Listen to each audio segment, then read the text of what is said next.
जहां रेत का समुंदर धरती पर फैला हो, जहां दूर तक कोई हरियाली नहीं हो, जहां दिन में सूर्यदेव की आग और रात में सन्नाटे की चादर पसरी हो, वहां खड़ा है तनोट माता का मंदिर। यह कोई साधारण स्थान नहीं, यह एक आस्था का किला है।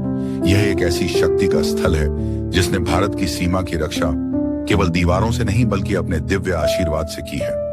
तनोट माता का इतिहास बहुत प्राचीन है।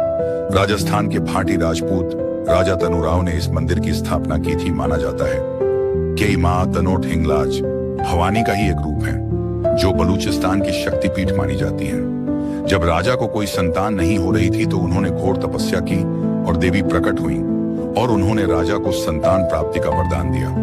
राजा ने कृतज्ञता में इस मंदिर का निर्माण करवाया। कहते हैं तब से लेकर आज तक इस मंदिर के आसपास एक दिव्य ऊर्जा का प्रवाह बना रहता है। स्थानीय लोग मानते हैं कि इस मंदिर में न केवल देवी का वास है बल्कि वो स्वयं रेत की हर कण में समाहित है। मां की एक झलक देखने के लिए लोग सैकड़ों किलोमीटर दूर से पैदल आते हैं, क्योंकि यह मंदिर केवल श्रद्धा का स्थान नहीं, यह एक ऐसा स्थल है जहां आस्था और मातृभूमि का मिलन होता है। सन 1950 में जब भारत और पाकिस्तान के बीच युद्ध छिड़ा तो तनोट की धरती भी रणक्षेत्र बन गई। पाकिस्तानी सेना ने इस इलाके में 3000 से अधिक बम गिराए, जिसमें अधिकांश बम सीधे तनोट मंदिर पर गिरे। पर चमत्कार देखिए, न मंदिर टूटा, न मां की प्रतिमा हिली, न कोई पुजारी घायल हुआ। यह बात केवल एक कहानी नहीं, यह सत्य है जिसे आज भी मंदिर प्रांगण में सहेज कर रखा गया है। मंदिर परिसर में आज भी वे बम रखे हैं जो न फटे और मां की कृपा को सिद्ध करते हैं। युद्ध में भारतीय सेना ने जबरदस्त साहस दिखाया, पर वे मानते हैं कि तनोट माता की कृपा के बिना यह संभव नहीं था। 1965 की लड़ाई के बाद सरकार ने बीएसएफ को इस मंदिर की देखरेख की जिम्मेदारी दी। आज भी बीएसएफ के जवान मां की पूजा करते हैं, आरती करते हैं और उनके सानिध्य में अपनी ड्यूटी शुरू करते हैं। और फिर आता है वर्ष 1971, लोंगेवाला पोस्ट की वो ऐतिहासिक लड़ाई, जहां 120 भारतीय जवानों ने पाकिस्तान की 2000 से अधिक टैंकों वाली सेना को रोके रखा।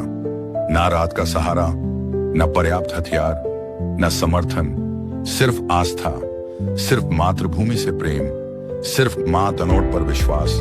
जवानों ने माना। जब उन्हें लग रहा था कि सब खत्म हो जाएगा, तब मां की छवि उनके मन में आई और तभी भारत की वायुसेना ने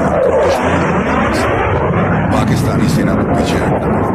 कहते हैं जब भारतीय जवान लड़ते थे तो उनकी बंदूक के साथ उनकी जिह्वा पर मां तनोट का नाम होता था और यही आस्था युद्ध की जीत का कारण बनी। आज भी हर जवान जब सीमा पर पोस्टिंग पाता है तो सबसे पहले तनोट माता के मंदिर आता है, उसके माथे पर मां का तिलक लगता है और उसके मन में मां की शक्ति बस जाती है। यह मंदिर अब केवल धार्मिक स्थल नहीं, यह भारतीय सेना की आध्यात्मिक चौकी है।